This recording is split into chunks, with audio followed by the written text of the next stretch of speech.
আসসালামু আলাইকুম মেরিয়া স্টুডেন্টস। আজকের ক্লাসে আমরা আমাদের জীবকোষ ও টিস্যুর কোষ প্রাচীর টপিকটি নিয়ে আলোচনা করব। আগের ক্লাসগুলোতে আমরা কোষ কী এটা জেনেছি, কোষের প্রকারভেদ জেনেছি, অ্যান্ড আমরা কোষ কীভাবে আঁকাতে হয় এটাও আমরা 3 নম্বর ক্লাসে জেনেছি। সেই ক্লাসগুলো তুমি যদি করতে চাও, আমার হাসনাত শুভ যে ইউটিউব চ্যানেলটা আছে সেই ইউটিউব চ্যানেলে দেখবা জীবকোষ ও টিস্যু একটা প্লেলিস্ট আছে, সেই প্লেলিস্ট থেকে ক্লাসগুলো করে নিতে পারবা। তো আজকে আমরা কোষ প্রাচীরে যাচ্ছি এবং আগের ক্লাসে আমি তোমাদের কোষ প্রাচীর সম্পর্কে একটা কথা বলছিলাম যে আমাদের বইয়ে যে কোষপ্রাচীর চিত্র আঁকায় না, ওটা আসলে কোষপ্রাচীরের সার্বিক চিত্র না। যেমন আমি যদি গত দিনের ক্লাস থেকেই আজকের পরটাকে রিপিট করি, তাহলে ধরো আমাদের কোষটা ধরো এটা, অ্যান্ড তোমরা এটুক তো অলরেডি জেনে গিয়েছো আগের ক্লাসগুলো করে, সেটা হচ্ছে কোষ প্রাচীর এটা শুধুমাত্র উদ্ভিদ কোষে থাকবে, কিছু ছত্রাকে থাকবে, ব্যাকটেরিয়াতে থাকবে, প্রাণী কোষে কোষ প্রাচীর থাকবে না। তুমি যদি জীবকোষ ও টিস্যুর যে আগের যে অধ্যায়টা আছে সেটা যদি পড়ে আসো, অর্থাৎ জীবন পাঠ নামের যে অধ্যায়টা আছে সেটা যদি পড়ে আসো, তাহলে তুমি জানবা যে 5 টাইপের জগৎ আছে। একটার নাম হচ্ছে মনেরা, মনেরা যেখানে ব্যাকটেরিয়ারা থাকে। এটা যদি তুমি আগে থেকে না জেনে থাকো এই এই এই আলোচনা সম্পর্কে, কোনো সমস্যা নাই। আমি তোমাকে আজকে যতটুকু বলছি এইটুকু জানলেও তোমার প্রথম অধ্যায়ের অনেকটা বেসিক হয়ে যাবে। তো একটা জগৎ আছে যার নাম হচ্ছে মনেরা, যেখানে ব্যাকটেরিয়ার জগৎ বলতে পারি আমরা। তুমি যদি মনেরা না মনে রাখতে না চাও, তুমি মনে রাখো যে ব্যাকটেরিয়ার একটা জগৎ আছে, ব্যাকটেরিয়া জগৎ। জগৎ 2 নাম্বারটা হচ্ছে প্রোটিস্টা। 2 নাম্বার জগৎটা হচ্ছে প্রোটিস্টা। এই প্রোটিস্টা জগতে অনেক রকমের জীব আছে এখানে। এগুলা প্রাণী না, এগুলা বিভিন্ন রকমের জীব। যেমন আমি যদি অ্যামিবার কথা বলি, ম্যালেরিয়া পরজীবীর কথা বলি, বেশ কিছু শৈবাল এখানে আছে। এরা প্রকৃত কোষী। এটা একটা মিশ্র জগৎ, এটা একটা মিশ্র জগৎ, এটা হ্যাঁ, এটা একটা মিশ্র জগৎ। এখানে অনেক অনেক রকমের মানে জীব এখানে আছে। হ্যাঁ, কিছু কিছু জীবকে দেখলে তোমার মনে হবে একদম প্রাণীর মতো নড়াচড়া করছে। আবার কিছু কিছু আছে শৈবাল, সবুজ, তারা শালক সংশ্লেষণ করতে পারে, তারা খাবার তৈরি করতে পারে। ঠিক আছে, তো এই জন্য আমি মিশ্র লিখে রাখলাম। 3 নাম্বার যে জগৎটা তার নাম হচ্ছে ফাঙ্গি বা ফানজাই। এটা হচ্ছে ছত্রাকের জগৎ। কিসের জগৎ? ছত্রাকের জগৎ। 4 নাম্বার যে জগৎটা আছে সেটা হচ্ছে প্লান্টি। প্লান্টি যেখানে হচ্ছে উদ্ভিদ জগৎ। উদ্ভিদ জগৎ এই প্লান্টি রাজ্যের মধ্যে, এই প্লান্টি রাজ্যের মধ্যে পৃথিবীর যত রকমের উদ্ভিদ আছে সব এটার মধ্যে আছে। পৃথিবীর যত রকমের উদ্ভিদ, যেমন আমি অনেক সুন্দর বই কালেক্ট করি, আমার বই কালেক্ট করতে খুব ভালো লাগে। তো এর মধ্যে একটা বইয়ে যেটা আমার হাতে আছে সেটা প্ল্যান্টস অফ বাংলাদেশ। এটা তোমাদেরকে আমি বলছি না কিনতে, এটা রিকমেন্ডেড না, বাট এই বইটা এত সুন্দর, মানে তোমার বায়োলজি শেখার আগ্রহটাকে উদ্গরে দিবে এই বইটা। হ্যাঁ, এটা খুবই বড় ক্লাসের বই। হ্যাঁ, বড় ক্লাসের বই, আবার এক হিসাব করলে এটা যে কেউ কালেক্ট করতে পারে। কেউ যদি সায়েন্সে নাও পড়ে সেও এই বইটা কালেক্ট করতে পারে, প্ল্যান্টস অফ বাংলাদেশ। হ্যাঁ, এই বইয়ের মধ্যে দেখো কত সুন্দর সুন্দর, মানে বাংলাদেশের যত রকমের গাছপালা আছে, তাদের ফুল, তাদের ফল, তাদের বীজ, সব কিছু, তাদের পাতা কেমন, হ্যাঁ, তাদের গঠন কেমন, বাংলাদেশে যত রকমের গাছপালা পাওয়া যায় সেগুলোর ছবি এখানে দেওয়া আছে। এর নাম হচ্ছে প্ল্যান্টস অফ বাংলাদেশ। তো এটা হচ্ছে উদ্ভিদ জগতের একটা বই বলতে পারো। তো জগৎ বলতে যে এটা মনে পড়লো, you can collect this book plants of Bangladesh. এই বইয়ের প্রাইসটা একটু বেশি। আমি যখন কালেক্ট করছিলাম এটা 1500, 1500 টাকা পড়ছিল ওটার দাম। ঢাকায় পাওয়া যায়, অনলাইনে হয়তো তুমি অর্ডার করতে পারবে। এটা রিকমেন্ডেড না, জাস্ট কথায় কথায় চলে আসলো তাই বললাম আর কি। এটা যে কিনতে হবে এমন কিছু না, বই কালেক্ট করা ভালো, এটা তোমার বই পড়ার আগ্রহটাকে বাড়াবে আর কি। হ্যাঁ, তো এই যে এইখানে বাংলাদেশে যত রকমের গাছপালা পাওয়া যায় সেটা নিয়ে আলোচনা করছে, তেমনি গাছপালার জগৎটাকে প্লান্টি জগৎ বলা হয়, প্লান্টি। ওকে, প্ল্যান্ট মানে গাছ। আর 5 নাম্বার যে জগৎ আছে সেটার নাম হচ্ছে অ্যানিমেলিয়া। অ্যানিমেলিয়া এটা হচ্ছে প্রাণী জগৎ, যেখানে আমরা আছি। তুমি যদি ক্লাস 8 বা 7-এ কিছুটা পড়ে থাকো, তাহলে তুমি জানো যে আমাদের প্রাণী জগতে 9টা পর্ব আছে। Porifera, Cnidaria, Platyhelminthes, nematoda, mollusca, Annelida, arthropoda, Echinodermata, chordata, এরকম 9টা পর্ব আছে যেখানে প্রাণী আছে। এবং আমরা কর্ডাটা পর্ব, আমরা মানুষরা কর্ডাটা পর্বে অন্তর্ভুক্ত, যাদের মেরুদণ্ড আছে, নটোকর্ড আছে। যাক, এগুলা নট সো ইম্পর্টেন্ট এখন। জাস্ট আমি কথার পিঠে কথায়, মানে কোষপ্রাচীর থেকে এদিকে চলে গেলাম কেন এটা আমি বলছি। এইখানে এই যে অ্যানিমেলিয়া নামের যেই রাজ্যটা আছে, এর কোনো কোষপ্রাচীর নাই, এর কোষপ্রাচীর নাই। এই রাজ্যটার কোষপ্রাচীর নাই, খেয়াল করো। এই রাজ্যের কোষপ্রাচীর আছে, অর্থাৎ যত রকমের উদ্ভিদ, উদ্ভিদ মানেই তার প্রত্যেকটা কোষে প্রাচীর থাকবে, উদ্ভিদ মানে তার প্রত্যেকটা কোষে প্রাচীর থাকবে। ছত্রাকেরও কোষ প্রাচীর আছে। স্ট্রেঞ্জ থিং, তাই না?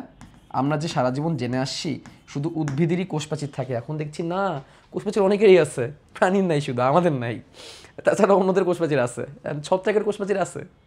ছত্রাকের প্রত্যেকটা কোষের বাইরে প্রাচীর থাকে, ওটার গঠনটা একটু ডিফারেন্ট, ওটা নিয়ে আমি আলোচনা করব, আজকের ক্লাসেই করব। প্রোটিস্টার মধ্যে বললাম তো অনেকেই আছে, ম্যালেরিয়া পরজীবী আছে, অ্যামিবা আছে, অনেক শৈবাল আছে এখানে। তো ওর মধ্যে শৈবাল যারা যারা তাদের কোষপ্রাচীর আছে। তাহলে এটা আমরা মিক্সড লিখে রাখলাম। মিক্সড মানে অনেকের কোষপ্রাচীর আছে, অনেকের কোষপ্রাচীর নেই, ব্যাপারটা হচ্ছে এরকম। শৈবালদের কোষপ্রাচীর থাকে, শৈবাল সবুজ হয়, ওদের কোষপ্রাচীর থাকে। তো এটা মিক্সড লিখে রাখলাম, তার মানে এদেরও অনেকের আছে। কারণ মনেরার মধ্যে কি আছে? ব্যাকটেরিয়া, ব্যাকটেরিয়ারও কোষপ্রাচীর আছে। আমি আগে দিন তোমাদের ব্যাকটেরিয়ার ছবি দেখাইছিলাম, মনে আছে? ওই ব্যাকটেরিয়ার বাইরে কোষপ্রাচীর আছে। ব্যাকটেরিয়া এক কোষী এবং তারও কোষপ্রাচীর আছে। তাহলে ব্যাকটেরিয়ারও কোষপ্রাচীর আছে, কোষ প্রাচীর। তো স্ট্রাকচারটা ডিফারেন্ট, ব্যাকটেরিয়ার কোষপ্রাচীরের স্ট্রাকচার আর উদ্ভিদের কোষপ্রাচীরের স্ট্রাকচার তো সেম না, একটু ডিফারেন্ট। তাহলে আমরা কি বুঝলাম? এতদিন যেটা জেনে আসছি শুধু উদ্ভিদেরই কোষপ্রাচীর থাকে, ব্যাপারটা আসলে পুরোপুরি ট্রু না, না? ও কোষপ্রাচীর তো ব্যাকটেরিয়ারও আছে, কোষপ্রাচীর ছত্রাকেরও আছে, কোষপ্রাচীর গাছেরও আছে, শৈবালেরও আছে, খালি প্রাণীর কোষপ্রাচীর নাই।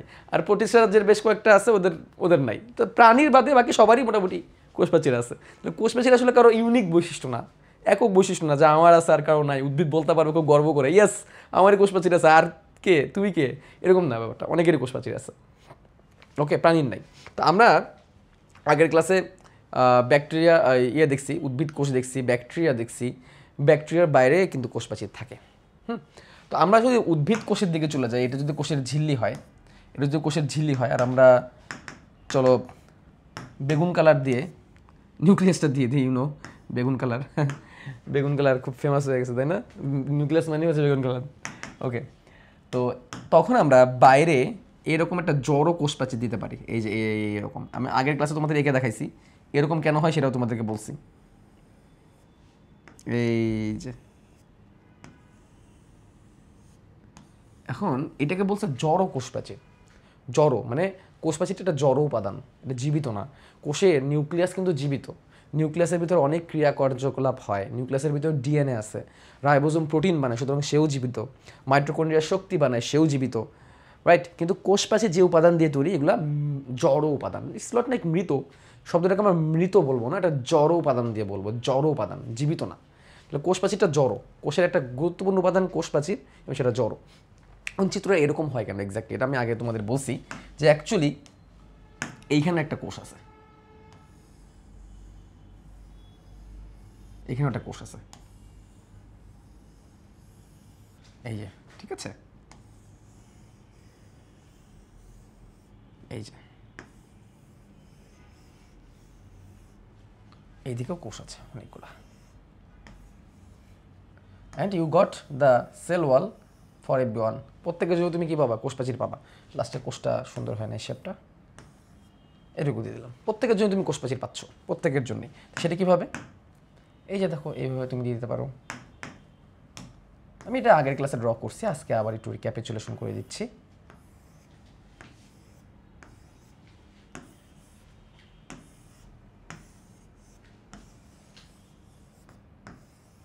এই যে এক্স্যাক্টলি এরকম। এইটাকে তোমাদের বইয়ে যে চিত্রটা এঁকেছে সেটা আসলে এই পার্টগুলোকে মুছে দিয়ে করেছে, মানে ব্যাপারটা হচ্ছে এরকম টাইপের আর কি, যে এইগুলাকে মুছে দিলাম, মুছে দিয়ে তারপর দেখাইলাম। দেখো তো, আশেপাশে সব কিছু যদি মুছে দিই, একজনকে যদি রাখি, এক্স্যাক্টলি তোমাদের বইয়ে যে ছবিটা দিয়েছে এটার মতো লাগছে না দেখতে? দেখো তো, এই যে কোষ, এই যে তার নিউক্লিয়াস, হ্যাঁ, এটাকে অন্তঃস্তর দিয়েছে, আই ডোন্ট নো ওয়াই, মানে কোনটাকে যে কি দিয়েছে আমি এখানে বোঝাটা খুবই মুশকিল। মানে এই চিত্রের মধ্যে অনেক উল্টোপাল্টা আছে, হ্যাঁ, এটা কোষ বলেছে না কোষপ্রাচীর বলেছে, এটা মোটামুটি ঠিক আছে, আমি তোমাদের রাইট একটা চিত্র এঁকে দিয়েছি। এটা যদি কোষ হয়, তা বাইরেরগুলো যদি প্রাচীর হয়, তাহলে এটা কিসের অন্তঃস্তর, কিসের কি, এটা আসলে বোঝাটা খুবই মুশকিল। আসলে কোনটাকে কি বলে আসলে অ্যাডজাস্ট করার চেষ্টা করেছে, আমি তোমাদের সুন্দর করে, এটা আসলে এই মাছ বরাবর এটাকে কেটেছে আর কি, অ্যাকচুয়ালি মানে এটাকে মাঝখানে কেটে দেখিয়েছে আসলে কোনটা কি স্তর। আমি এই ছবিতে না যে আমি তোমাদের একটা সুন্দর ছবি দিয়ে দিব, সেটা তুমি পরীক্ষা আঁকাবা, তোমাকে মার্ক দিবে, এটা আঁকালে মার্ক দিবে, এটা তুমি করতে চাও না, এটা আসলে একটু জটিল এই গঠনটা। এখানে মাঝখানে এটাকে মধ্যপর্দা বলেছে, এটাকে প্রাথমিক প্রাচীর বলেছে, আর এইগুলাকে সেকেন্ডারি প্রাচীর বলেছে, অর্থাৎ কোষ প্রাচীর 3 স্তরে থাকে, এই 3 স্তর এখানে দেখানোর চেষ্টা করেছে। তো আমরা এখানে যেটা দেখিয়েছি যে কোষটাকে কাটলে কেমন হয়, এই ইমেজটা আর ওই ইমেজটা ডিফারেন্ট। আসলে এই ইমেজটা এখানে ফুটাতে যে এটা অন্য কিছু হয়ে গেছে, এটা আসলে প্রস্থচ্ছেদ হয়ে গেছে, বাট অ্যাকচুয়ালি তুমি এরকম গঠনটা পাবা তুমি যখন কোষটাকে কেটে তুমি দেখাবা। মানে এই চিত্রটা কোনটার সাথে মিলবে আমি তোমাদের দেখাই। তুমি আগে যখন এই যে এইটা পড়ছো না, এই যে এইটা, এই দেখো এই যে কেটে কেটে কেটে কেটে দেখানো হয়েছে, অ্যাকচুয়ালি এই যে এখানে আরেকটা কোষ আছে, এখানে আরেকটা কোষ আছে, এখানে আরেকটা কোষ আছে, এইখানে আরেকটা কোষ আছে, এটা বোঝানো হয়েছে আর কি। আমি যে চিত্র আঁকাইছি এক্স্যাক্টলি ওটারই রিপ্রেজেন্টেশন। ওকে, তাহলে এখন চলো কোষ প্রাচীরের ভিতরে আমরা ঢুকি, আমরা এটাকে ফেরত নিয়ে আসি, এইগুলোকে ফেরত নিয়ে আসি যেগুলো ছিল। তো এখন আমরা জানলাম যে কোষ প্রাচীর আসলে ম্যাক্সিমামের ক্ষেত্রেই আছে। আচ্ছা, এইগুলোকেও কপি করে দিয়ে দিই, তাহলে মনে হবে যে এগুলা প্রত্যেকটাই কোষ, দেখতে সুন্দর লাগবে।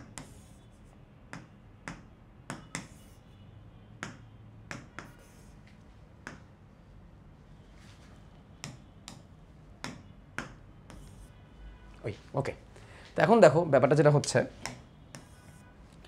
এই কোষপ্রাচীর সম্পর্কে তোমাকে ভালো করে জানতে গেলে কয়েকটা ওয়ার্ড সম্পর্কে আগে থেকে তোমাকে জেনে আসতে হবে, কয়েকটা ওয়ার্ড তোমাকে আগে থেকে জেনে আসতে হবে।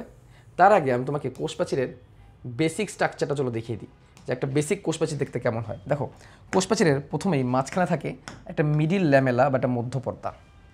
এটা হচ্ছে একটা মিডিল ল্যামেলা। আমরা একটা কাজ করি, এখান থেকে একটু স্পেস বের করি। নাইস। অ্যান্ড আমরা এটাকেও একটু স্পেস বের করি, এক পেজে অনেক কিছু ফিট হবে, দেখতেও সুন্দর লাগবে। দেখো, আমরা বললাম এটা হচ্ছে মধ্যপর্দা বা মিডিল ল্যামেলা, মধ্যপর্দা বা মিডিল ল্যামেলা, ইংলিশে বলে মিডিল ল্যামেলা।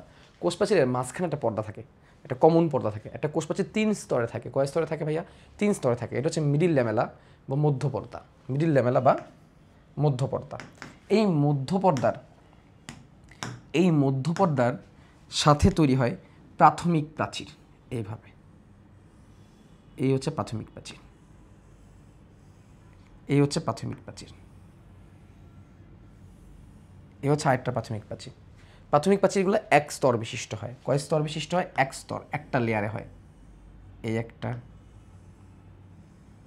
এই একটা। আমরা এটা কপি করে ফেলি, তোমাদের হাত দিয়ে আঁকাতে হবে, আমি তো কপি করে ফেলতে পারি। ওকে, তো এগুলো হচ্ছে মধ্যপর্দা। আমরা একটু কন্ট্রাস্ট আনার জন্যে কালারটা চলো চেঞ্জ করি। হ্যাঁ, একটা কন্ট্রাস্ট, একটা ফিল আসবে। হ্যাঁ, সেপারেট করা যাবে কোনটা কি। এখন মোটামুটি একটা কন্ট্রাস্টি একটা ভাব। Red, should I try pink? This colour is good. Pink, একটু কন্ট্রাস্ট আনলাম আর কি, এটা আমি জাস্ট আঁকানোর জন্য। তোমরা পেন্সিল দিয়ে আঁকাবা অফকোর্স। তো এটা হচ্ছে মধ্যপর্দা। মধ্যপর্দার দুই পাশে আছে প্রাথমিক প্রাচীর। তাহলে মাঝখানে যদি এটা মধ্যপর্দা থাকে তাহলে দুই পাশে প্রাথমিক প্রাচীর থাকবে। এখানে এই পুরোটা মিলে একটা কোষপ্রাচীর তৈরি হয়ে গেছে, বাট একটা কোষপ্রাচীর 3টা লেয়ার থাকে। আমরা যে এখানে যে মোটা সবুজটা যেটা আঁকাইছি এটা তো কোষপ্রাচীর, যে মোটা যে সবুজ লেয়ারটা এটা তো কোষপ্রাচীর, বাট এর মধ্যে 3টা লেয়ার আছে। তো এর মধ্যে এইটা হচ্ছে একটা লেয়ার, যেটা হচ্ছে মধ্যপর্দা বা মিডিল ল্যামেলা, আর তার দুই পাশে তৈরি হয়েছে প্রাথমিক প্রাচীর বা প্রাইমারি ওয়াল। মিডিল ল্যামেলার দুই পাশে প্রাইমারি ওয়াল, প্রাথমিক প্রাচীরের দুই পাশে, মধ্যপর্দার দুই পাশে প্রাথমিক প্রাচীর। কিন্তু একটা জিনিস খেয়াল করেছো, কিছু কিছু জায়গায় কিন্তু মধ্যপর্দা ফাঁকা ফাঁকা, হ্যাঁ, প্রাথমিক প্রাচীর নাই। ওকে, আচ্ছা, আমরা তারপরে আগাই। এর সাথে এর গা ঘেঁষে থাকবে সেকেন্ডারি প্রাচীর বা গৌণ প্রাচীর। এর গা ঘেঁষে থাকবে সেকেন্ডারি প্রাচীর বা গৌণ প্রাচীর, সেকেন্ডারি প্রাচীর বা গৌণ প্রাচীর। এবং গৌণ প্রাচীর কয় স্তর বিশিষ্ট ভাইয়া? গৌণ স্তর 3 স্তর বিশিষ্ট। কয় স্তর বিশিষ্ট? 3 স্তর। বাকিটা আমি কপি করে করে দিয়ে দিব। গৌণ স্তর, গৌণ প্রাচীর অলমোস্ট অবশ্যই সার্টেনলি 3 স্তর বিশিষ্ট হবে। কয় স্তর বিশিষ্ট? 3 স্তর বিশিষ্ট। আমি খুব সুন্দর কপি পেস্ট করে নিচ্ছি। 3 স্তর বিশিষ্ট, 1 2 3। তার মানে আমরা বুঝতে পারতেছি গৌণ প্রাচীর যেটা বা সেকেন্ডারি ওয়াল যেটা, এটা অনেক থিক হয়, অনেক পুরু হয়। এই হচ্ছে আমার একটা কোষ প্রাচীর। এই পুরো জিনিসটাই যে এইটুকুর মধ্যে হেঁটে গেছে।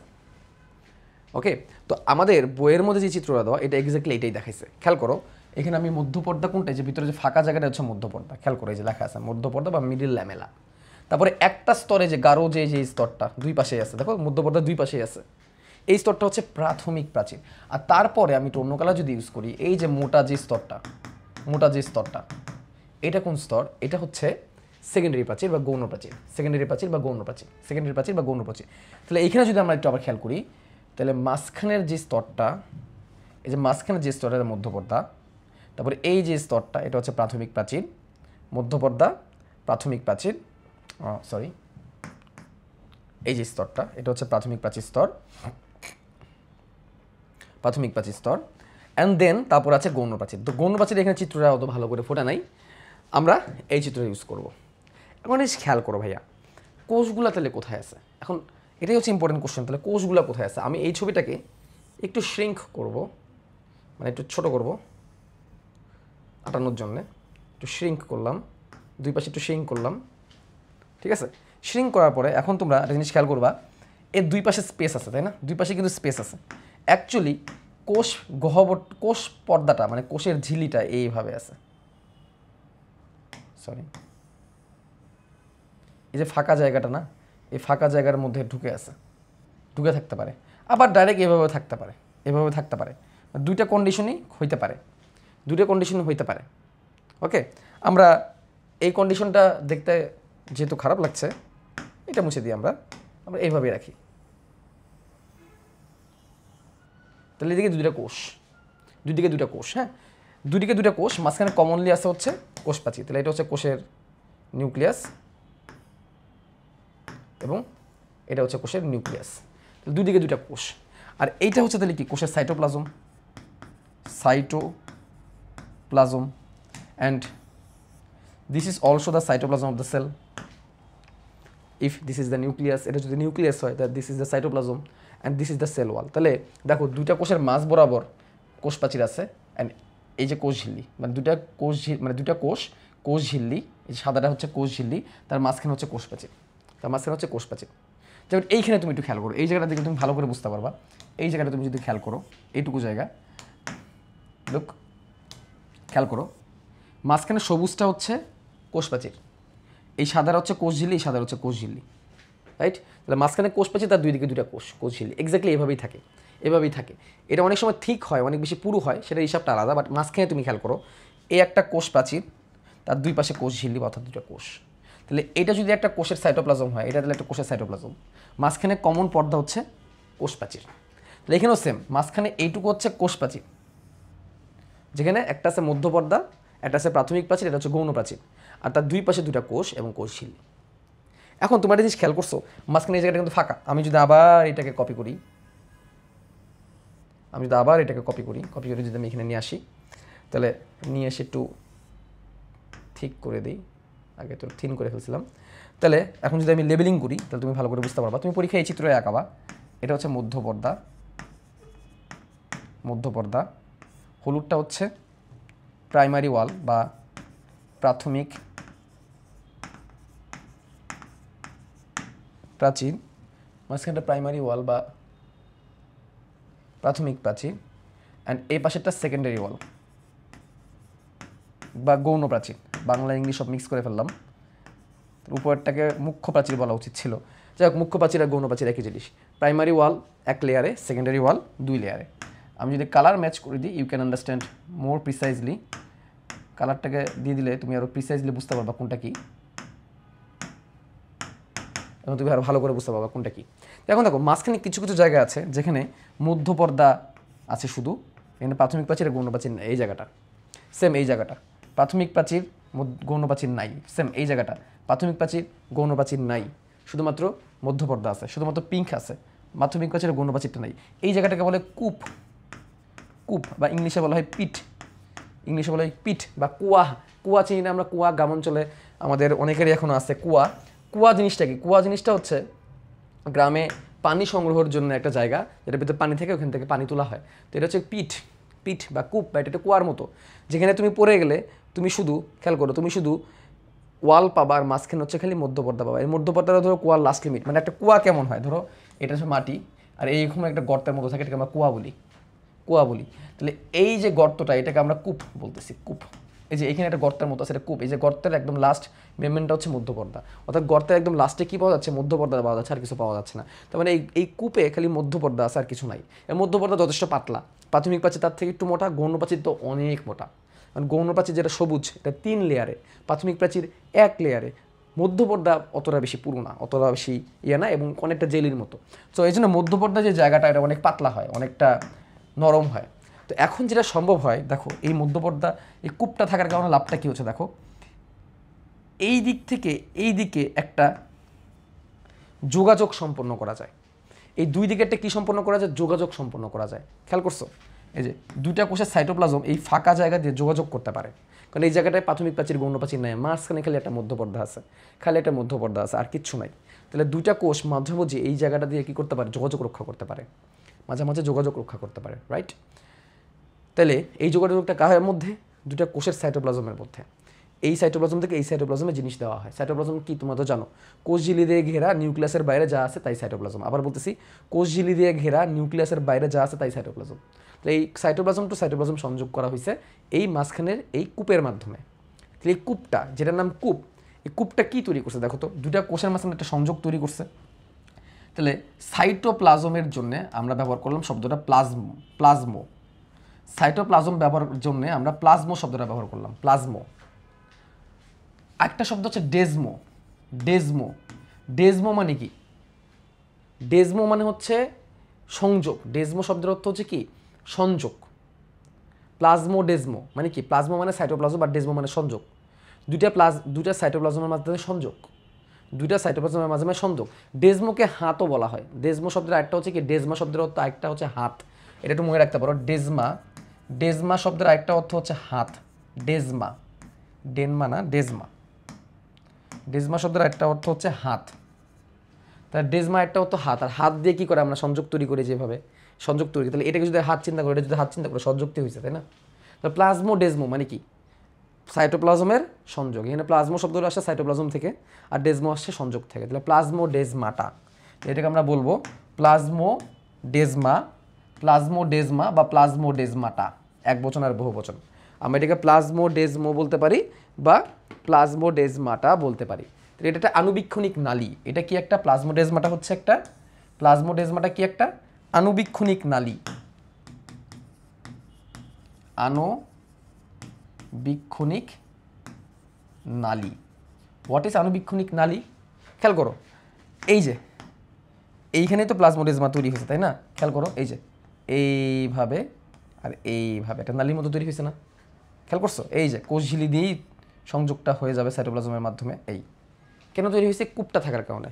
এই কূপটা থাকার কারণে এখানে প্লাজমোডেজমাটা তৈরি হয়েছে। প্লাজমোডেজমাটা কি, দুইটা কোষের সাইটোপ্লাজমের সংযোগের জন্য একটা আণুবীক্ষণিক নালী। এটা নলের মতো কাজ করছে না, এই জায়গাটা নালীর মতো কাজ করছে, ফাঁকা, এই দেখো নালীর মতো কাজ করছে, মাঝখানে একটা পর্দা আছে, মধ্যপর্দা আছে, ওটা তো খুবই পাতলা।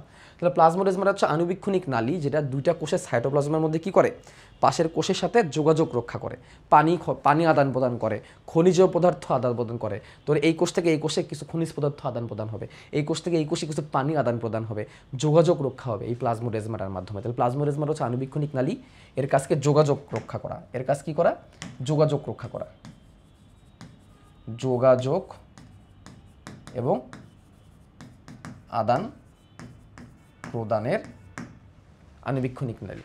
যোগাযোগ এবং আদান প্রদানের আণুবীক্ষণিক নালী কি, প্লাজমোডেজমাটা।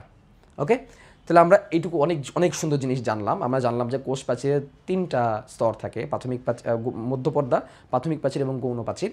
মধ্যপর্দা খুবই পাতলা, প্রাথমিক প্রাচীর মোটামুটি পুরু, আর গৌণ প্রাচীর 3 স্তরের জন্য অনেক বেশি পুরু। বাট কোষ প্রাচীরের ফাঁকে ফাঁকে বেশ করা জায়গায় এখানে কোনো প্রাথমিক প্রাচীর বা গৌণ প্রাচীর থাকে না, ওই জায়গাটাকে কূপ বলে, কূপ বা ফাঁকা। আর এই কূপের মাধ্যমে দুটা কোষের সাইটোপ্লাজম একটা সংযোগ তৈরি করে। সাইটোপ্লাজম থেকে প্লাজমো, আর সংযোগ মানে হাত বা সংযোগ বা ডেজমো। তাহলে প্লাজমো ডেজমাটা এটা হচ্ছে একটা সাইটোপ্লাজমিক নালী বা একটা সংযোগ, যার মাধ্যমে দুটা কোষ তাদের মধ্যে বিভিন্ন জিনিস আদান প্রদান করে। এই হচ্ছে আমাদের কথাবার্তা। এখন আমরা যে প্রাথমিক প্রাচীর, গৌণ প্রাচীর সম্পর্কে জানলাম, এদের উপাদান কি এগুলো একটু আমরা জানার চেষ্টা করি। দেখো, প্রথম যে উপাদানটা ছিল, আমরা যদি আবার আঁকাই, যেহেতু আমাদের আঁকাইতে হবে বারবার, পরীক্ষার হলেও আঁকাইতে হবে, আমরা এই চিত্রটা পরীক্ষা হলে আঁকানোর চেষ্টা করবো, তাহলে আমাদের ফুল মার্ক দিবে। দো এটা বইয়ে নাই, বাট সমস্যা নাই কোনো। এটা হচ্ছে সেকেন্ডারি প্রাথমিক প্রাচীর, এটা হচ্ছে প্রাথমিক প্রাচীর,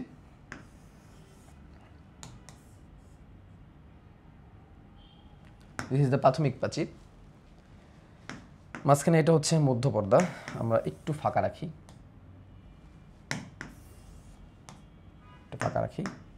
যেহেতু আমাদের যথেষ্ট জায়গা আছে। মধ্যপর্দা, অ্যান্ড আমাদের এটা হচ্ছে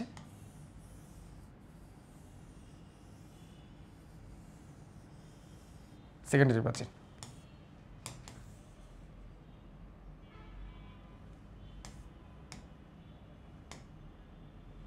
সংযুক্ত করে দিলাম, সেকেন্ডারি প্রাচীর। সেম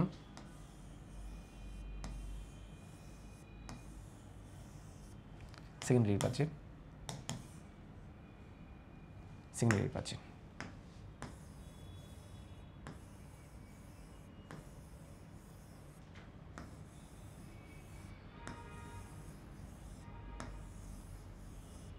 সেকেন্ডারি প্রাচীর। ওকে,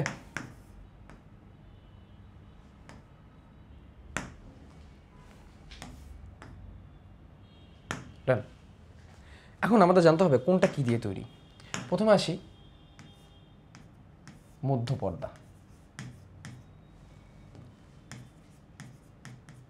মধ্যপর্দা, মধ্যপর্দার সৃষ্টি নিয়ে তোমাদের যে জিনিসটা বুঝতে হবে, একটা কোষ যখন বিভাজিত হয়, ধরো এই একটা কোষ, সেটা এখন বিভাজিত হতে যাচ্ছে, তার দুটো নিউক্লিয়াস তৈরি হয়ে গেছে, নিউক্লিয়াস ভাগ হয়ে গেছে, একটা কোষের দুটো নিউক্লিয়াস তৈরি হয়ে গেছে, দুটো নিউক্লিয়াস তৈরি হয়ে গেছে। এখন মাঝখানে সাইটোপ্লাজমটা ভাগ হইতে হবে, সাইটোপ্লাজমটা ভাগ হইতে হবে। তো তখন কি হয়, কোষের মাঝখানে একটা কোষ প্লেট তৈরি হয়। এটা প্রথমে একটা কোষ প্লেট তৈরি হয়। কি তৈরি হয়? কোষ প্লেট। এরকম একটা প্লেটের মতো তৈরি হয় উদ্ভিদ কোষের ক্ষেত্রে, কোষ প্লেট। এবং এই কোষ প্লেটের উপরে কিছু রাসায়নিক পদার্থ, মানে কোষ প্লেটটা তৈরি করতে কিছু রাসায়নিক পদার্থ লাগে, কিছু রাসায়নিক পদার্থ লাগে। এর মধ্যে একটা রাসায়নিক পদার্থ হচ্ছে পেকটিন। রাসায়নিক পদার্থ হচ্ছে পেকটিন, যেটা তৈরি হয় কি দিয়ে? পেকটিক অ্যাসিডের লবণ দিয়ে বা পেকটিক অ্যাসিড দিয়ে। এই পেকটিন জাতীয় রাসায়নিক পদার্থ, এটা আসলে কি? পেকটিন কি? পেকটিন হচ্ছে একটা লবণ। পেকটিন কি একটা লবণ? পেকটিক অ্যাসিড থেকে আসা একটা লবণ। পেকটিন কি একটা লবণ? পেকটিন লবণ, লবণ জাতীয় পদার্থ, লবণ জাতীয় পদার্থ। এবং কোষের কঙ্কাল, এবং আর কি? কোষ কঙ্কাল, এবং আর কি? কোষ কঙ্কাল। আমরা আগের দিন তোমাদের দেখাইছিলাম কোষের বেশ কিছু কঙ্কাল আছে, তাই না? সাইটোস্ক্লেরন বলা হয় যেগুলো, এগুলো মাঝখানে জড়ো হয়ে এই মধ্যপর্দাটা তৈরি করে। প্রথম এইভাবে মধ্যপর্দা তৈরি হয়।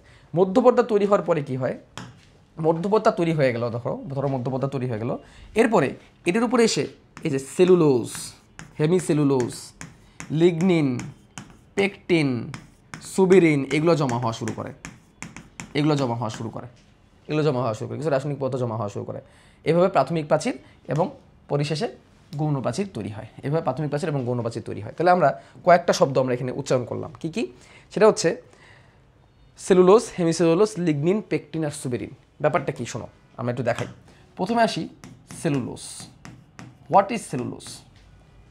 সেলুলোজ হচ্ছে একটা শর্করা বা একটা বহু শর্করা, এটা বহু শর্করা যেটা অনেক জটিল হয়, যেটা অনেক জটিল হয়, যার মূলে থাকে গ্লুকোজ।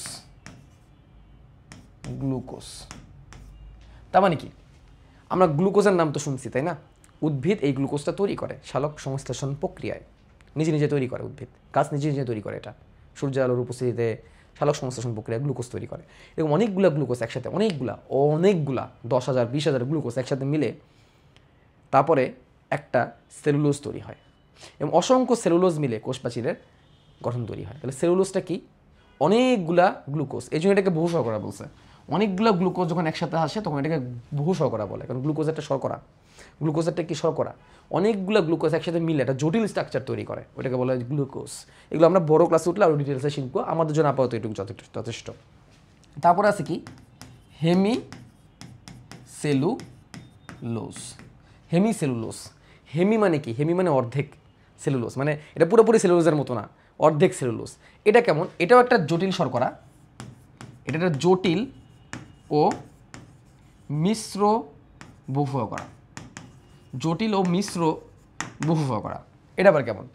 আমরা যখন সেলুলোজ বানাই তখন হাজার হাজার হাজার গ্লুকোজ দিই, হাজার হাজার হাজার হাজার গ্লুকোজ একসাথে মিলে সেলুলোজ তৈরি হয়, এবং সেই সেলুলোজ জমা হয়ে প্রাথমিক প্রাচীর তৈরি হয়। আর হেমোসেলুলোজটা কি? হেমি মানে পুরাপুরি সেলুলোজ না, হেমি মানে কি? অর্ধেক। হেমি মানে হাফ, মানে এটা সেলুলোজের মতো হইতে পারে না এই গঠনটা। এখানে কি হয়েছে?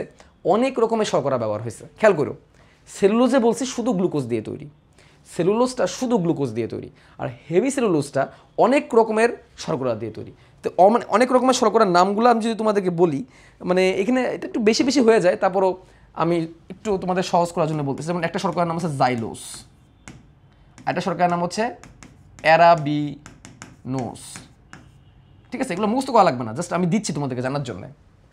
এরকম অনেকগুলো শর্করা মিক্সড হয়ে হেমিসেলুলোজ তৈরি করে। তাহলে সেলুলোজ আর হেমিসেলুলোজের মেন পার্থক্য কী? সেলুলোজ শুধু একটা শর্করা দিয়ে তৈরি। ধরো তোমাকে আমি বললাম, তোমাকে একটা মালা বানাইতে বললাম, ফুলের মালা। তুমি কি করলা? তুমি বাগান থেকে সব বকুল ফুল তুলে তুলে নিয়ে এসে একটা মালা বানাই ফেললা, বকুল ফুল একটা মালা বানাইলা, এটা ওটা মালা, যে মালার মধ্যে সবই আছে, সব হচ্ছে বকুল ফুল। তুমি ধরো 10,000 বকুল ফুল দিয়ে একটা মালা বানাইলা, অনেক বড় একটা মালা বানাইলা, যতগুলো ফুল আছে এটার মধ্যে সবই বকুল ফুল। এটা হচ্ছে সেলুলোজ, যেখানে যা আছে সবই গ্লুকোজ। আবার আরেকজন একটা মালা বানাইলো, সেখানে ধরো একটা মালার মধ্যে ওইখানে ধরো 10-20 হাজার ফুল আছে, বাট ওইখানে বকুল ফুল আছে, জবা ফুল আছে, বকুল, জবা, তারপর ধরো বেলি ফুল, টগর ফুল, এরকম 4-5 প্রকার ফুল, বেশি না, 4-5 প্রকার ফুল দিয়ে তুমি বানাইলা। এটাকে বলা হয় হেমিসেলুলোজ। অর্থাৎ সেলুলোজের মধ্যে শুধুমাত্র একটা শর্করায় অনেকগুলো থাকবে, যার নাম গ্লুকোজ। হেমিসেলুলোজের মধ্যে অনেক রকমের শর্করা একসাথে মিক্সড হয়ে, অনেক রকমের মধ্যে 4-5 রকমের শর্করা একসাথে মিক্সড হয়ে তারপর যেটা তৈরি হবে সেটা হচ্ছে হেমিসেলুলোজ। তাহলে এই সেলুলোজ আর হেমিসেলুলোজ এই জিনিসটা, আরেকটা আছে পলিস্যাকারাইড, একটু লিখে রাখি আমি, না সরি পলিস্যাকারাইড না, গ্লাইকোপ্রোটিন। গ্লাইকোপ্রোটিন, গ্লাইকো মানে কি? গ্লাইকো মানে রাখবে, মনে করো গ্লুকোজ বা শর্করা। গ্লাইকো শব্দটা আসে গ্লুকোজ থেকে বা শর্করা থেকে। আর প্রোটিন মানে তো প্রোটিন, প্রোটিন মানে কি? প্রোটিন মানে কি? আমিষ। তাহলে গ্লুকোজ আর প্রোটিন একসাথে মিলে যেটা তৈরি হয় এটাকে বলা গ্লাইকোপ্রোটিন। এই তিনটা জিনিস একসাথে মিলে তৈরি করবে প্রাইমারি ওয়াল।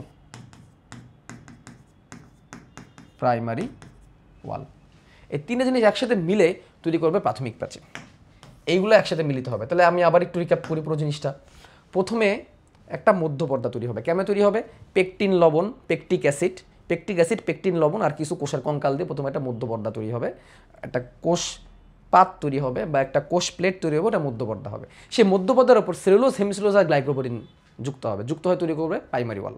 সেলুলোজ, হেমিসেলুলোজ আর গ্লাইকোপ্রোটিন। গ্লাইকোপ্রোটিন কি? কার্বোহাইড্রেট আর প্রোটিন, শর্করা আর প্রোটিন একসাথে মিলে হয় গ্লাইকোপ্রোটিন। এইগুলো মিলে প্রথমে একটা প্রাথমিক প্রাচীর তৈরি করবে। সেই প্রাথমিক প্রাচীরের উপরে এবার জমা হবে লিগনিন। সেই প্রাথমিক প্রাচীরের উপর এখন জমা হবে সুবেরিন।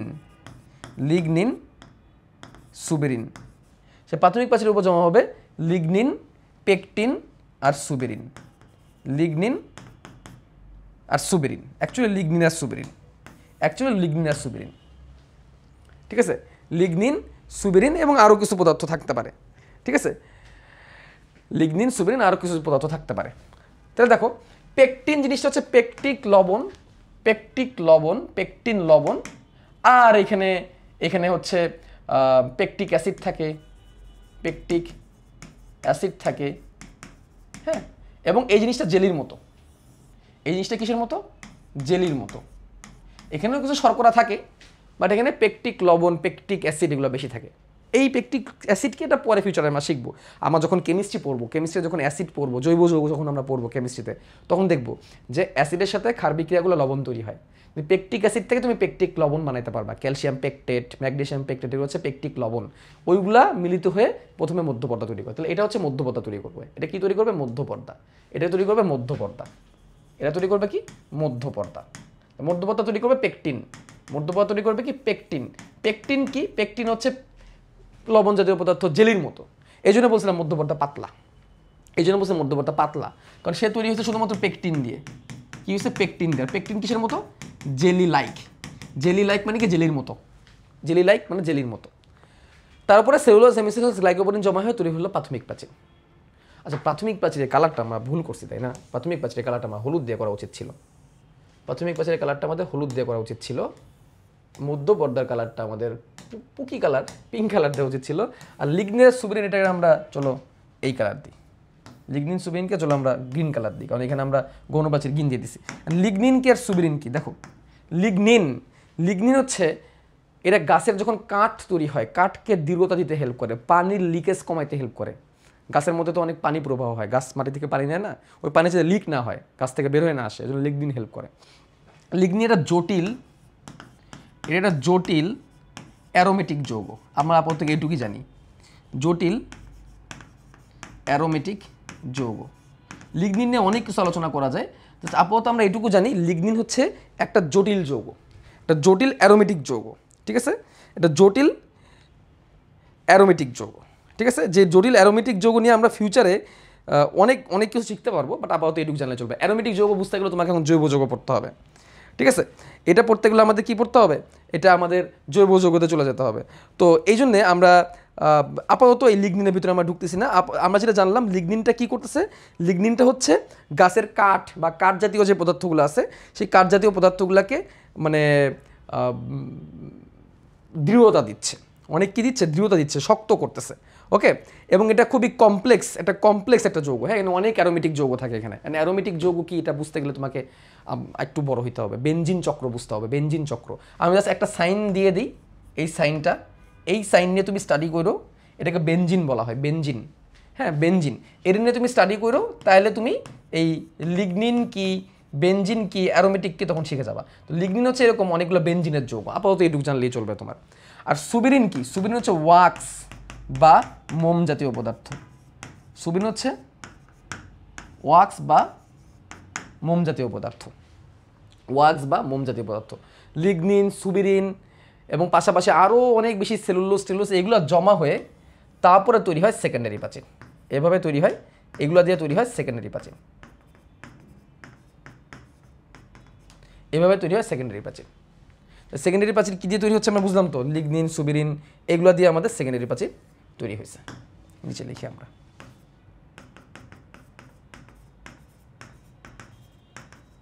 তাহলে আমরা কেন সেকেন্ডারি ওয়ালটা অনেক বেশি পুরো আমরা বুঝছি তো। লিগনিন আছে, এটা অনেক জটিল যৌগ। সুবিরিন আছে, এটা মোম জাতীয় পদার্থ। এই মোম জাতীয় পদার্থ থাকার কারণে গাছের উপরে, গাছের পাতা সহজে পানিতে ভেজে না। এই মোম জাতীয় পদার্থের কারণে গাছ কিন্তু সহজে পানিতে ভেজে না, ভেজে বাট খুব কম ভেজে। এবং এই সুবিরিন যত মোটা হয় গাছ তত কম ভেজে। যেমন এই যে কচু পাতা কেন পানিতে ভেজে না, কারণ তাদের এই সুবিরিন যে লেয়ারটা অনেক মোটা থাকে। ঠিক আছে, তেমনি আরও কিছু লেয়ার আছে, বাট এই হচ্ছে আমাদের কোষপ্রাচীরের প্রাথমিক একটা অবস্থা, কোষপ্রাচীরের প্রধান উপাদানগুলো। তাহলে আমরা কী কী উপাদান দিয়ে কোষপ্রাচীর তৈরি পাচ্ছি, আমরা কোষপ্রাচীরের মধ্যপর্দা পাচ্ছি পেকটিন দিয়ে, সেলুলোজ, হেমিসেলুলোজ আর গ্লাইকোপ্রোটিন দিয়ে আমরা পাচ্ছি হচ্ছে প্রাথমিক প্রাচীর, আর লিগনিন আর সুবিরিন এগুলো দিয়ে আমরা পাচ্ছি সেকেন্ডারি প্রাচীর। এখন যদি আমরা ব্যাকটেরিয়াতে চলে যাই, বেশি বড় হয়ে গেছে, তো ব্যাকটেরিয়া যদি আমরা অঙ্কন করি, ব্যাকটেরিয়া এরকম ফ্লাজেলা থাকে, এটাকে ফ্লাজেলা বলা হয়, ফ্লাজেলা বা লেজ, যেটাতে ব্যাকটেরিয়া চলাচল করে। এই যে এটা লেজ বা ফ্লাজেলা, যেটাতে ব্যাকটেরিয়া চলাচল করতে পারে, ফ্লাজেলা, এটার নাম হচ্ছে ফ্লাজেলা, যেটাতে ব্যাকটেরিয়া চলাচল করে, চলন অঙ্গ। যদিও ব্যাকটেরিয়া এককোষী ব্যাকটেরিয়া কিন্তু একটা কোষ, জাস্ট এটা একটা কোষ। এটার ভিতরে প্রথমে থাকে ডিএনএ, এই ডিএনএটা এরকম পেঁচায় থাকে একটা ডিএনএ, পাশাপাশি এক্সট্রা কিছু ডিএনএ আছে, এগুলো গোল, ওর কিছু আরও এক্সট্রা ডিএনএ আছে, এগুলো এরকম গোল থাকে, গোল কিছু ডিএনএ আছে ব্যাকটেরিয়ার। এই গোল ডিএনএগুলোর নাম হচ্ছে প্লাজমিড,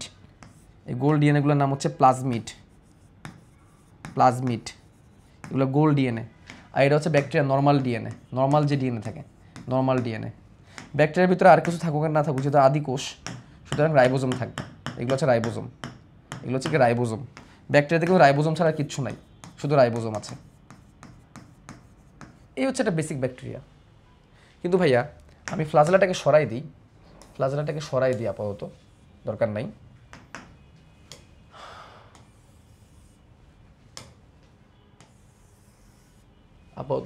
এখান থেকে সরাই দিলাম। এই ব্যাকটেরিয়ার বাইরে কোষপ্রাচীর থাকে। এই ব্যাকটেরিয়ার বাইরে কি থাকবে, কোষপ্রাচীর থাকবে, মাস্ট থাকবে একটা ব্যাকটেরিয়ার বাইরে। ব্যাকটেরিয়ার বাইরে এরকম একটা কোষপ্রাচীর থাকবে, এটা অবশ্যই একটা ব্যাকটেরিয়াতে থাকবে। এবং এই ব্যাকটেরিয়ার কোষপ্রাচীরটা কী কী দিয়ে তৈরি, এই ব্যাকটেরিয়ার কোষপ্রাচীরটা যে উপাদানটা দিয়ে তৈরি, আমি একদম রিয়েল নামটা লিখতেছি, কোনো লুকোচুরি নাই, অ্যাকচুয়াল জিনিস জানো, সেটা হচ্ছে পেপটিডোগ্লাইকন দিয়ে তৈরি। পেপটিডোগ্লাইকন, পেপটাইড, এই শব্দটা দেখে বুঝতেছি এটা প্রোটিন। প্রোটিনের মধ্যেই পেপটাইড শব্দটা থাকে, পেট এগুলো প্রোটিনের জায়গায় থাকে। তাহলে পেপটিডো শব্দটা প্রোটিন জাতীয়। আর গ্লাইকন নামটা দেখে এখন তোমরা বলো তো, তোমরা যারা আগের পড়াটা পড়ছো তারা এখন আমাকে সহজে উত্তর করে দিতে পারবা। পেপটিডোগ্লাইকন, গ্লাইকো নামটা আসছে কোত্থেকে? গ্লাইকো নামটা আসছে শর্করা থেকে। তাহলে এটা হচ্ছে একটা শর্করা বা গ্লুকোজের মতো শর্করা। তাহলে প্রোটিন আর শর্করা মানে কি গ্লাইকো প্রোটিন। তাহলে পেপটিডোগ্লাইকন কি একটা গ্লাইকোপ্রোটিন, এটা গ্লাইকোপ্রোটিন। পাশাপাশি এখানে আরও কিছু জিনিস পাওয়া যায়, সেটা হচ্ছে ফ্যাট বা লিপিড। ফ্যাটকে লিপিড বলা হয়, জেনে রাখো। ফ্যাটকে লিপিড নামে ডাকা হয়। ফ্যাটকে কী নামে ডাকা হয়? লিপিড নামে ডাকা হয়। এই জিনিস দিয়ে আমাদের ব্যাকটেরিয়ার কোষপ্রাচীর তৈরি। তাহলে ব্যাকটেরিয়ার কোষপ্রাচীর এক্স্যাক্টলি কী কী জিনিস দিয়ে তৈরি হবে? এটা যদি ব্যাকটেরিয়ার সেল ওয়াল হয়, এটা যদি ব্যাকটেরিয়ার সেল ওয়াল বা কোষপ্রাচীর হয়, তাহলে সেখানে কী কী থাকতেছে? এখানে থাকতেছে প্রোটিন বা আমিষ, এখানে থাকতেছে লিপিড বা ফ্যাট, এবং এখানে থাকতেছে কার্বোহাইড্রেট। কার্বোহাইড্রেট মানে কি? শর্করা। কার্বোহাইড্রেট মানে কি? কার্বোহাইড্রেট মানে হচ্ছে শর্করা। এবং যখন এটা বহু শর্করা হয় তখন এটাকে বলা হয় polysaccharide. Polysaccharide. What is polysaccharide? Polysaccharide আবার কি জিনিস? এটা আবার কই থেকে আনলেন ভাই? খেয়াল করো, গ্লুকোজকে ভাঙলে কিচ্ছু পাওয়া যায় না। গ্লুকোজকে ভাঙলে কিচ্ছু পাওয়া যায় না, শুধু গ্লুকোজই পাওয়া যায়। এই জন্য গ্লুকোজকে বলা হয় এক শর্করা। গ্লুকোজকে ভাঙলে তুমি আর কিচ্ছু পাবা না। কিন্তু তোমার কি সেলুলোজের কথা মনে আছে? সেলুলোজ একটু আগে যেটা পড়াইলাম, অনেকগুলো গ্লুকোজ দিয়ে তৈরি। সেলুলোজ ভাঙলে কি পাবা? অসংখ্য গ্লুকোজ পাবা। একটু আগে তো বললাম, তাই না? অসংখ্য গ্লুকোজ পাবা। তাহলে এদিকে এক শর্করা বলবো না, এটাকে বলবো বহু শর্করা। এটাকে বলবো বহু শর্করা। এখন একটা শব্দ আছে স্যাকা।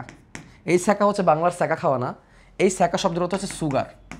এই স্যাকা শব্দের অর্থ হচ্ছে সুগার। স্যাকা একটা বিদেশি শব্দ, মেবি ইটস এ গ্রিক শব্দ, I think, I might be wrong, but এটা গ্রিক শব্দ হওয়ার সম্ভাবনা বেশি। স্যাকা শব্দ হচ্ছে সুগার বা চিনি। যেমন আমরা স্যাকারিন ইউজ করি না, স্যাকারিনকে কি কিসে ইউজ করি? মিষ্টি বানানোর সময় ব্যবহার করি। স্যাকারিন অনেক মিষ্টি, বা এটা স্বাস্থ্যের জন্য ভালো না। এই স্যাকারিন শব্দটা আসে তো মিষ্টি থেকে। আর এই স্যাকারিন থেকে একটা শব্দ আসে স্যাকারাইড। এই স্যাকারিন থেকে একটা শব্দ আসে স্যাকারাইড। স্যাকারাইড মানে হচ্ছে শর্করা। স্যাকারাইড মানে কি? শর্করা। স্যাকারাইড মানে শর্করা বা মিষ্টি বা সুগার। যেমন যত রকমের শর্করা আছে খাইতে কিন্তু মিষ্টি, যেমন গ্লুকোজ আমরা খাই না, এটা কিন্তু শর্করা, মিষ্টি। ফলের রস মিষ্টি, শর্করা। চিনি মিষ্টি, শর্করা। সব শর্করা যে মিষ্টি হবে তা না, ভাত তো আর মিষ্টি না, বাট ম্যাক্সিমাম শর্করা মিষ্টি। এক শর্করাগুলো মিষ্টি। তাহলে যেটা ভাঙলে শুধুমাত্র একটাই শর্করা পাওয়া যায়, কিছু পাওয়া যায় না, এটাকে এক শর্করা বলতেছে। অ্যান্ড এক শর্করাকে যদি আমি ইংলিশে বলতে চাই নামটা, তাহলে ইংলিশে বা বায়োলজির ভাষায় বলতে চাই, তখন সেটা কী হবে? মোনো মানে এক, আর স্যাকারাইড, মোনোস্যাকারাইড, এক শর্করা, মোনোস্যাকারাইড। তাহলে এখন এখানে যে আমি পেপটিডোগ্লাইকন লিখছি, এখানে একটা গ্লুকোজ দিয়ে হবে না, অনেকগুলো শর্করা লাগবে। এই জন্যে এটা একটা পলিস্যাকারাইড। এগুলো হচ্ছে কি? একটা পলিস্যাকারাইডস। স্যাকারাইড মানে মিষ্টি বা শর্করা, আর পলি মানে অনেক, মানে বহু শর্করা। যেটাকে আমরা বহু শর্করা বলতেছি, এটাই অ্যাকচুয়ালি কি? পলিস্যাকারাইড। তাহলে পেপটিডোগ্লাইকন হচ্ছে প্রধান উপাদান, যেটা পেপটিডো মানে প্রোটিন আর গ্লাইকন মানে শর্করা দিয়ে তৈরি। এটা প্রোটিন থাকবে আর জটিল শর্করা থাকবে। জটিল শর্করাকে আবার পলিস্যাকারাইড বলা হয়। পাশাপাশি কিছু ফ্যাট থাকবে। তাহলে এখন যদি আমি সাম আপ করি, ব্যাকটেরিয়ার কোষপ্রাচীর কী দিয়ে তৈরি? যদি সামারি করি, ব্যাকটেরিয়ার কোষপ্রাচীর কী দিয়ে তৈরি? ব্যাকটেরিয়ার কোষপ্রাচীর প্রোটিন, লিপিড আর কার্বোহাইড্রেটের পলিমার বা পলিস্যাকারাইড দিয়ে তৈরি। প্রোটিন, লিপিড আর কার্বোহাইড্রেটের পলিমার বা পলিস্যাকারাইড দিয়ে তৈরি। খুবই সুন্দর আলোচনা ছিল। এবার আমরা একটা জিনিসে চলে যাব। আমরা জানি ছত্রাকেরও কোষপ্রাচীর থাকে। এই হচ্ছে একটা ছত্রাক মাটির নিচে থাকে। এখনও এটা ছত্রাকের মতো স্ট্রাকচার তৈরি হয় নাই। ছত্রাক কিন্তু বহুকোষী, বাই দ্য ওয়ে।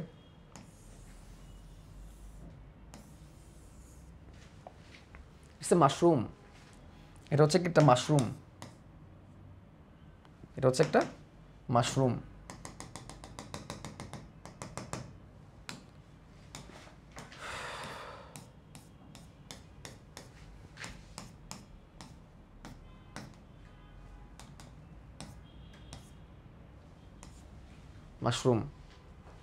ওকে, তো এই মাশরুম এটা একটা বহুকোষী, এটা মাশরুম।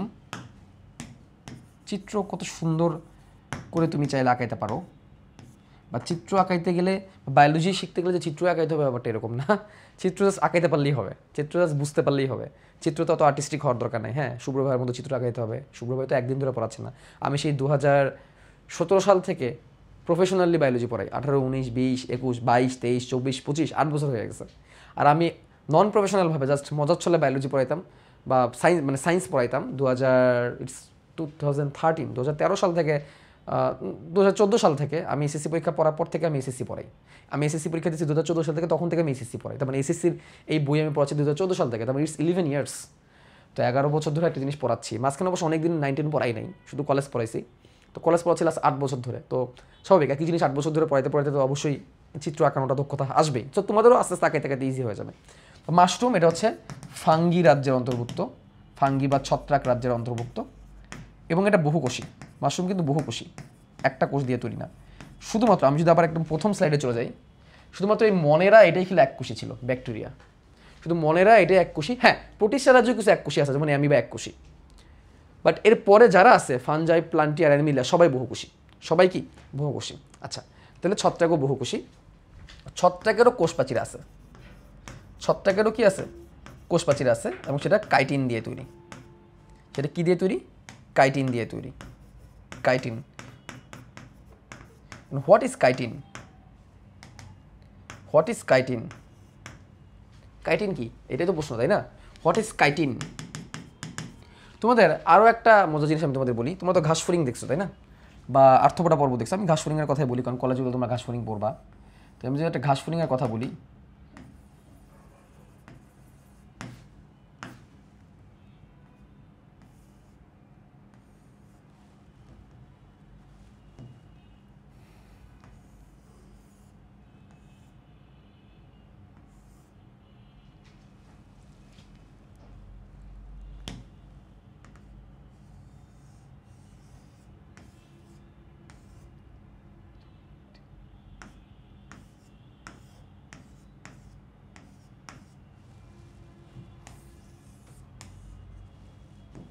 এক, দুই, তিন, চার, পাঁচ, ছয়, সাত, আট, নয়, 1, 2, 3, 4, 5, 6, 7, 8, 9, 10, 11, এইভাবে তৈরি হয়। এই যে ঘাসফড়িংয়ের বডি, এটুকু হচ্ছে ঘাসফড়িংয়ের বুক। বুকের জায়গাটাকে আমরা একটু অন্যভাবে মার্ক করে দিই, কারো করে দিই। ওকে, এখান থেকে তৈরি হবে ডানা।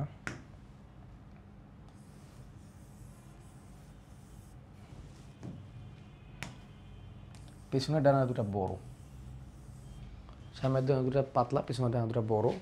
এখান থেকে তৈরি হবে পা, সামনে থেকে তৈরি হবে পা।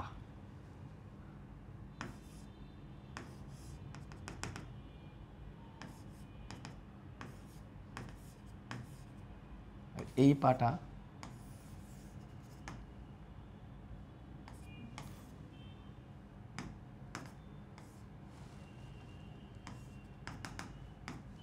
অনেক বড়।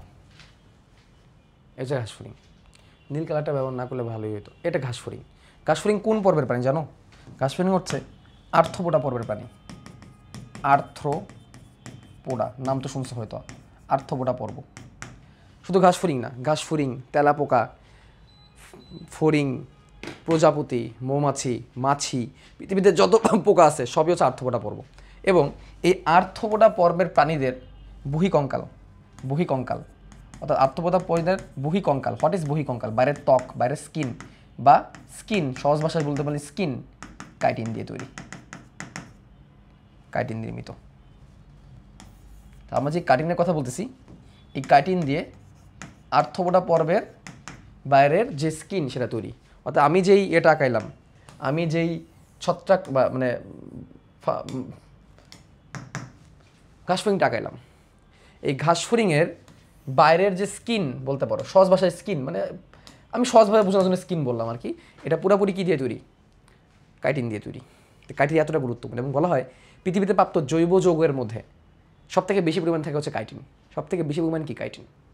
ওকে, তো এই কাইটিনটা কি অ্যাকচুয়ালি? কাইটিনটা তোমার শুনলে অবাক হবা, এটা হচ্ছে একটা পলিস্যাকারাইড।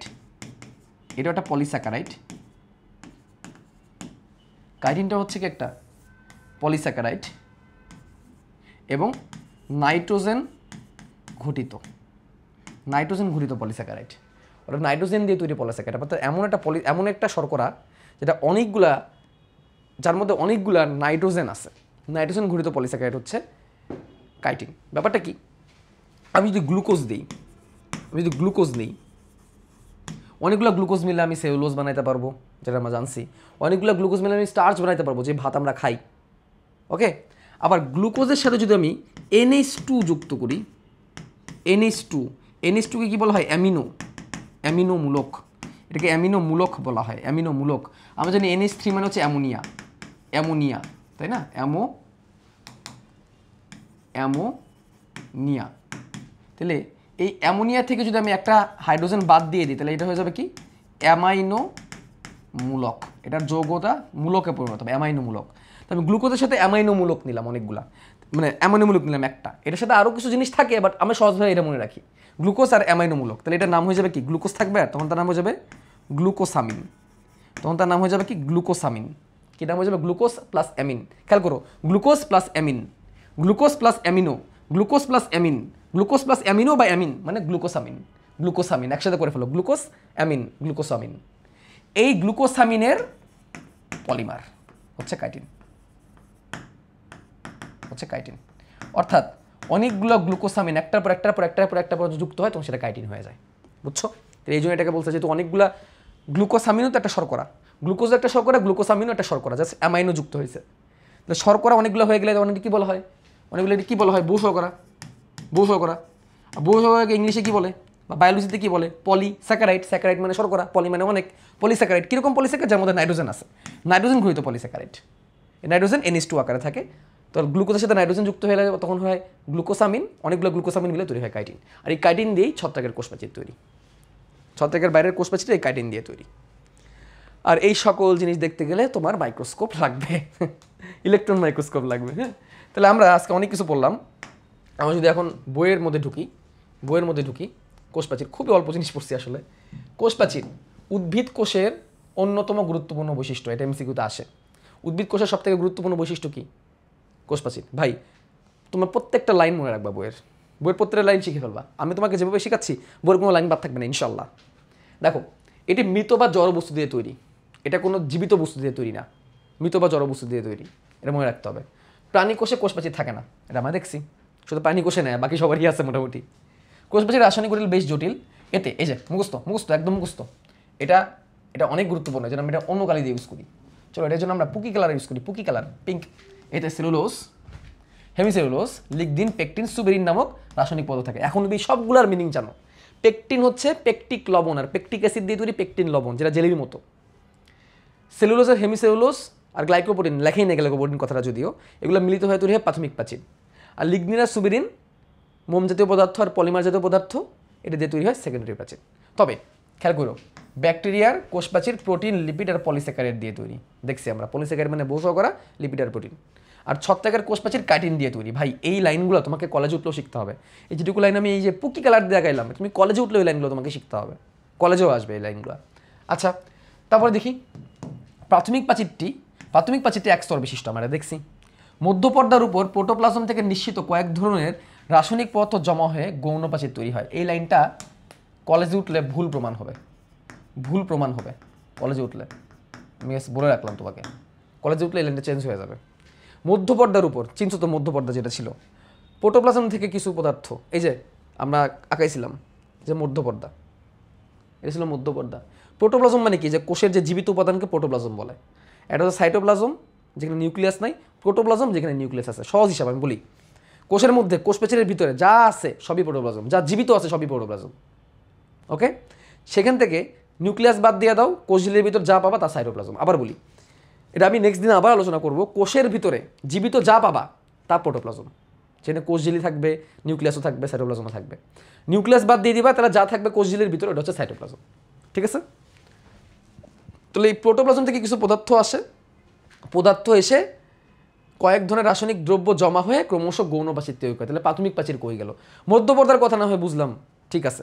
তাহলে প্রাথমিক প্রাচীর কই? এখানে ওয়ার্ডটা হবে মধ্যপর্দার উপরে প্রোটোপ্লাজম থেকে নিঃসৃত কিছু পদার্থ জমা হয়ে প্রাথমিক প্রাচীর তৈরি হয়। আর সেই প্রাথমিক প্রাচীরের উপর লিগনিন, সুবিরিন জমা হয়ে গৌণ প্রাচীর তৈরি হয়। ওয়ার্ডটা আমি বলি, প্রথমে পেকটিক অ্যাসিড বা পেকটিন দিয়ে মধ্যপর্দা তৈরি হয়। মধ্যপর্দার উপর সেলুলোজ, হেমিসেলুলোজ, গ্লাইকোপ্রোটিন জমা হয়ে প্রাথমিক প্রাচীর তৈরি হয়। প্রাথমিক প্রাচীরের উপর লিগনিন, সুবেরিন ইত্যাদি জাতীয় পদার্থ জমা হয়ে গৌণ প্রাচীর তৈরি হয়। লাইনটা একদম গুলাই ফেলছে এখানে, ঠিক আছে? ওকে, যে বইয়ে আছে জন্য দাগাইলাম আর কি। এই প্রাচীরের মাঝে ছিদ্র থাকে, এই যে এই প্রাচীরের মাঝে ছিদ্র থাকে, যাকে কূপ বলে, তোমাদের দেখাইছি। কোষ প্রাচীরকে কোষের দৃঢ়তা প্রদান করে, কোষের আকার আকৃতি বজায় রাখে, এটা তোমার মুখস্থ করবা, এটা তো বুঝতেছই। কোষকে দৃঢ়তা প্রদান করতেছে, কোষকে ধরে রাখছে, কোষকে শক্ত দৃঢ়তা দান করছে।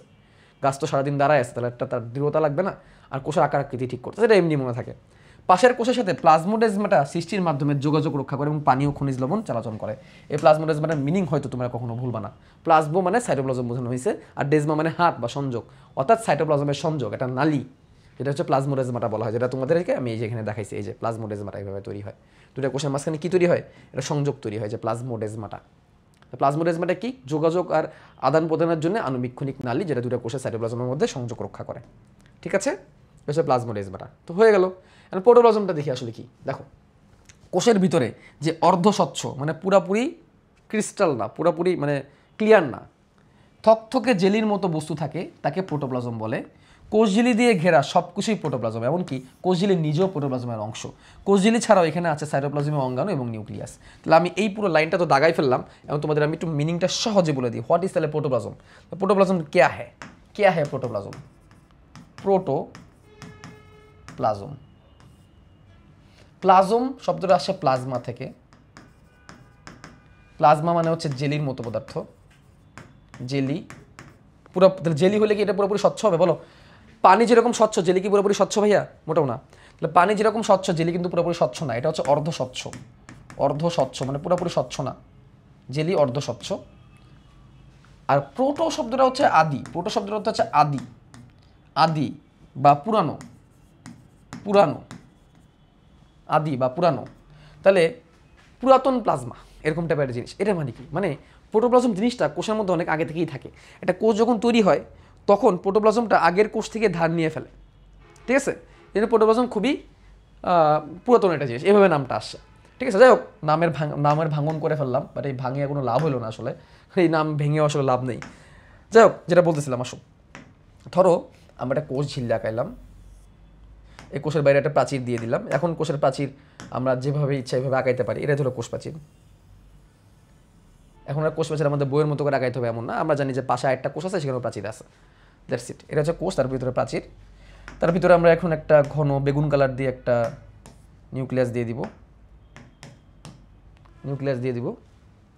অ্যান্ড মাঝখানে জেলির মতো যে পদার্থ, মাঝখানে জেলির মতো যে পদার্থ আছে, মাঝখানে জেলির মতো যে পদার্থ আছে, এটা হচ্ছে সাইটোপ্লাজম। দেখো, এখানে একটা ব্যাপার আছে। প্রথমত কোষ প্রাচীর জড় বস্তু, জীবিত না, তার মানে সে প্রোটোপ্লাজম না। প্রোটোপ্লাজম মানে জীবিত, মনে রাখবা। প্রোটোপ্লাজম মানে কি? জীবিত, জীবিত জিনিস থাকতে হবে, মৃত না, তাহলে এটা হবে না। পরেরটা আছে কোষ ঝিল্লি, কোষ ঝিল্লি, তাহলে সে জীবিত, তাহলে সেও প্রোটোপ্লাজমের মধ্যে পড়বে, সে প্রোটোপ্লাজমের অন্তর্ভুক্ত। তারপর আছে কি? নিউক্লিয়াস,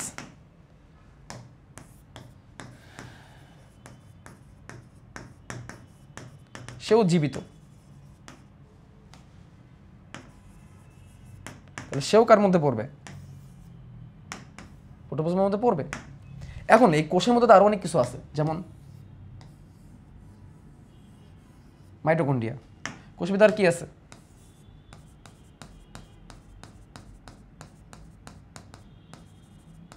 প্লাস্টিড, এটাও পড়বে এখানে। তবে কোষের মধ্যে আর কি আছে? রাইবোজোম,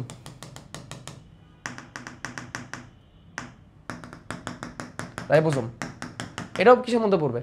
জীবিত।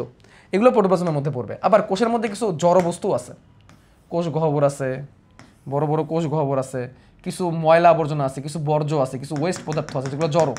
এই জড় বস্তু, কোষের মধ্যে যদি কোনো জড় বস্তু থাকে, তাহলে সেটা প্রোটোপ্লাজম না, সেটা প্রোটোপ্লাজমের অন্তর্ভুক্ত না, প্রোটোপ্লাজম না। জড় বস্তু থাকলে সেটা প্রোটোপ্লাজম হবে না। আর কোষের মধ্যে জীবিত যা আছে তাই প্রোটোপ্লাজম। তার মানে কোষের ভিতরে যেটাকে আমরা সাইটোপ্লাজম বলছি, সাইটোপ্লাজম বলছি, এটাও জীবিত, এটাও প্রোটোপ্লাজমের অংশ।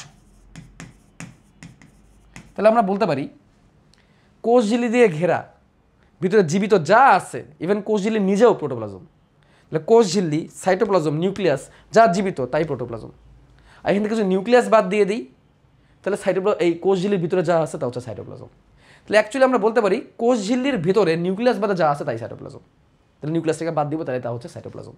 আর কোষঝিল্লি সহ কোষঝিল্লির ভিতরে যা আছে তাই হচ্ছে প্রোটোপ্লাজম। এটাই হচ্ছে প্রোটোপ্লাজম আর সাইটোপ্লাজমের কনসেপ্ট, ঠিক আছে? এটাই বলছে যে কোষঝিল্লি ছাড়াও এখানে আছে সাইটোপ্লাজমের অঙ্গাণু এবং নিউক্লিয়াস। অঙ্গাণু বলতে সাইটোপ্লাজমের ভিতরে যে যন্ত্রপাতি, ওই যে আমার বাসার আসবাবপত্র বলছিলাম না, ওইগুলা বাসার আসবাবপত্র হিসেবে তুলনা করছিলাম আর কি। এই হচ্ছে সাইটোপ্লাজম। তাহলে এই হচ্ছে সাইটোপ্লাজম। আর সাইটোপ্লাজমের ভিতরে যে অঙ্গাণু থাকে সেটা হচ্ছে সাইটোপ্লাজম অঙ্গাণু। এই যে প্রোটোপ্লাজম থেকে নিউক্লিয়াস বা কেন্দ্রিকা সরিয়ে নিলে যে জেলির মতো বস্তুটি থেকে যায় সেটাই সাইটোপ্লাজম। এই যে পরে প্রোটোপ্লাজম থেকে নিউক্লিয়াস বা কেন্দ্রিকা সরিয়ে দিলে যা থাকে তাই হচ্ছে সাইটোপ্লাজম। মাঝখানে আমি কোষঝিল্লি পড়াইনি এখনও যদিও।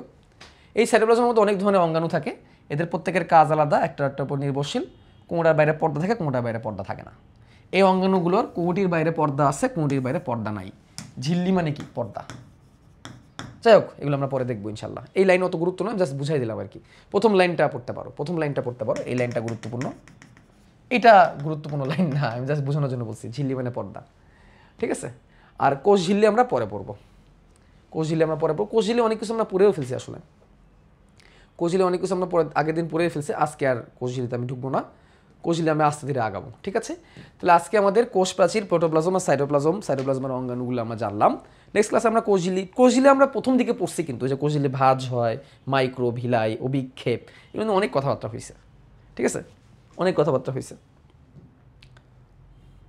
এই যে স্থিতিস্থাপক পর্দা, এটাকে কেন অর্ধভেদ্য পর্দা বলা হয়, এটা প্রথম ক্লাসে আমি আলোচনা করছি। হ্যাঁ, ওকে, থ্যাংক ইউ, ভালো থাকো, আল্লাহ হাফেজ।